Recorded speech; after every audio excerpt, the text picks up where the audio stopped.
Hello welcome everyone, welcome back to wonderful education learning platform the SM academy. आज lecture number 6 में वापस से हम लोग एक्सेलरेशन ड्यू टू ग्रेविटी के ऊपर नजर डालेंगे। इससे पहले हम लोग ने देखा था एक्सेलरेशन ड्यू टू ग्रेविटी किस तरीके से वैरी करता है अगर हम हाइट चेंज करें या तो फिर हम डेप्थ में चले जाए अर्थ के सरफेस के कंपैरिजन में, right.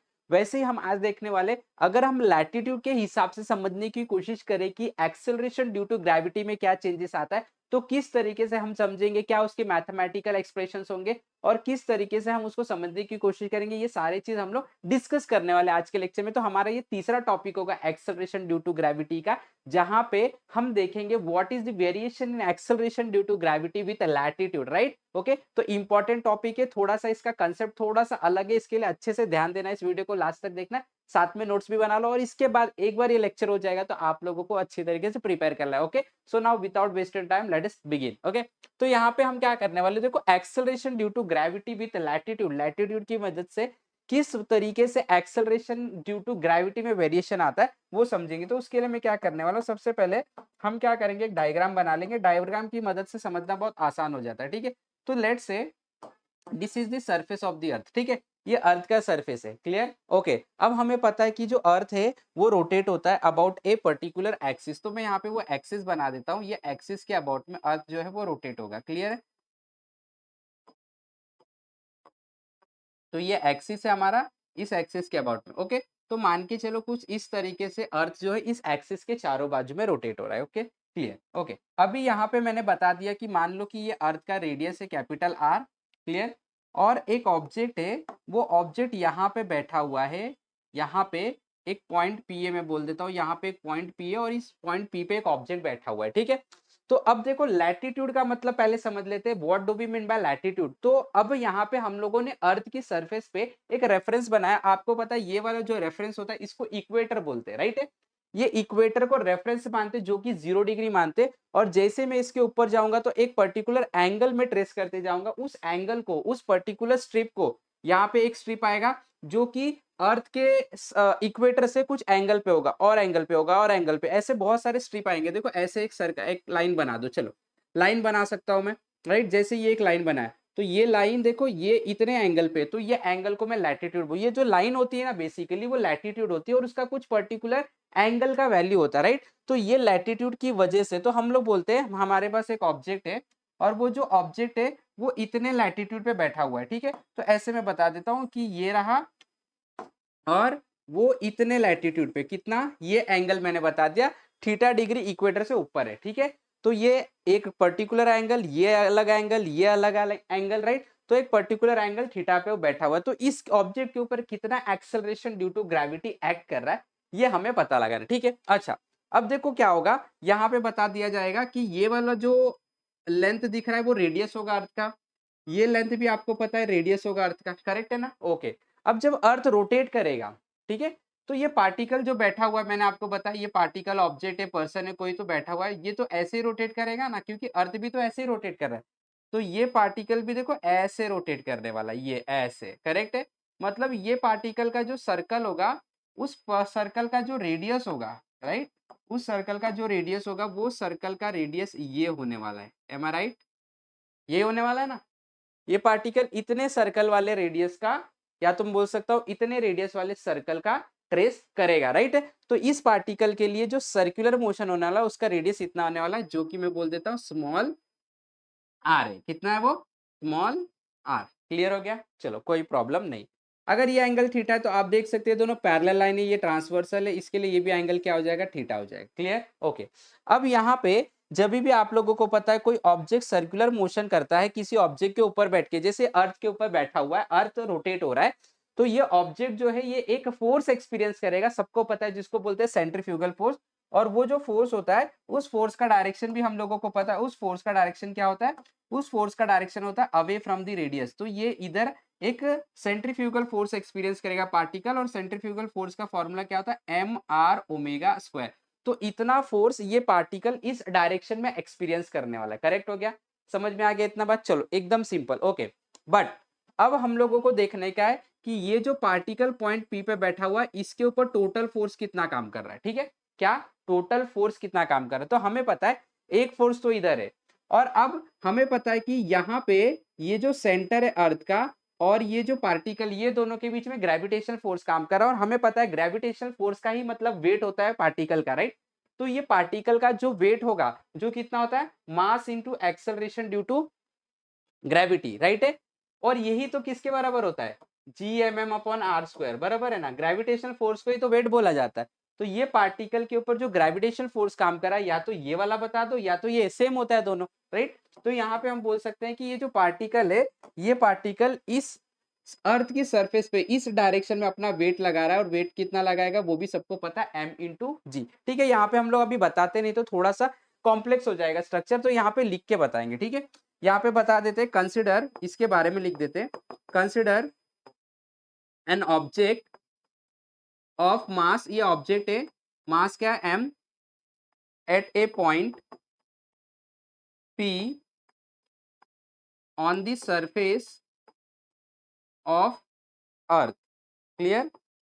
Late the point p, जो आपको पॉइंट p दिख रहा है वो एंगल बता देते हैं, let the point p is at an angle theta with respect to, ये इसको मैं नाम दे देता हूँ a और इसको नाम दे देता हूँ o, with respect to vector position vector OA के हिसाब से ये पॉइंट p जो है थीटा एंगल पे, क्लियर हो गया। ओके चलो अभी हम लोग स्टार्ट करते हैं। When earth rotate, when earth rotate, जब अर्थ रोटेट करेगा, right, when earth rotates the particle also rotate with a circle of radius, कितना होगा रेडियस, स्मॉल r होगा, करेक्ट है। चलो यहाँ पे अब बताएंगे हम लोग, द सेंट्रीफ्यूगल फोर्स, कौन सा फोर्स एक्सपीरियंस करेगा ये, centrifugal force. The centrifugal force experienced bye particle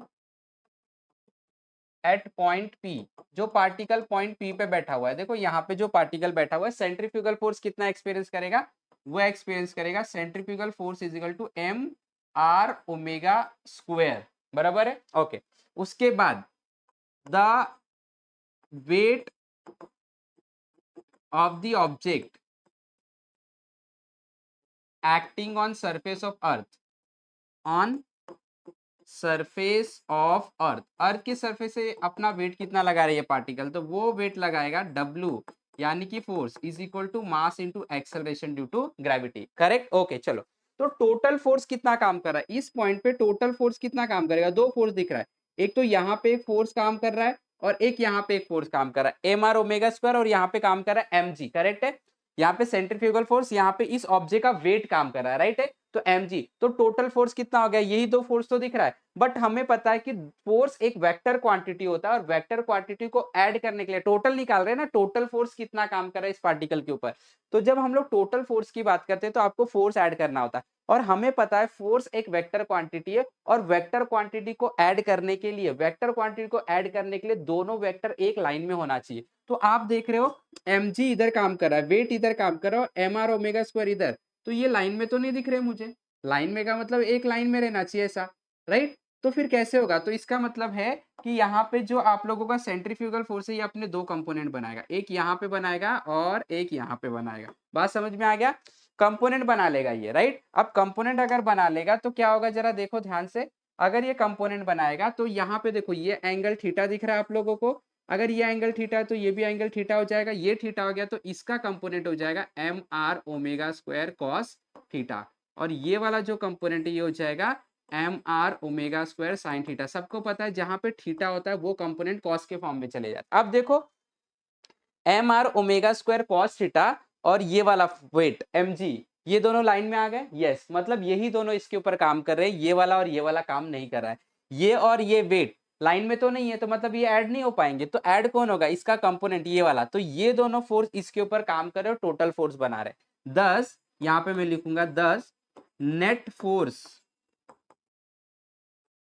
acting is, कितना होगा नेट फोर्स, यहाँ पे बोल देता हूँ ये नेट फोर्स है, F dash is equal to कितना होगा, तो ये और ये वाला फोर्स, लेकिन दोनों फोर्स अपोजिट डायरेक्शन में, राइट, तो एक mg है और दूसरा अपोजिट डायरेक्शन में, इसके लिए माइनस लिख दूंगा, m R omega square cos theta, right. तो ये हो जाएगा, देखो फोर्स का फॉर्मूला होता है एम जी डैश, तो मैंने जी डैश लिख दिया क्योंकि एफ डैश है नेट फोर्स है, राइट।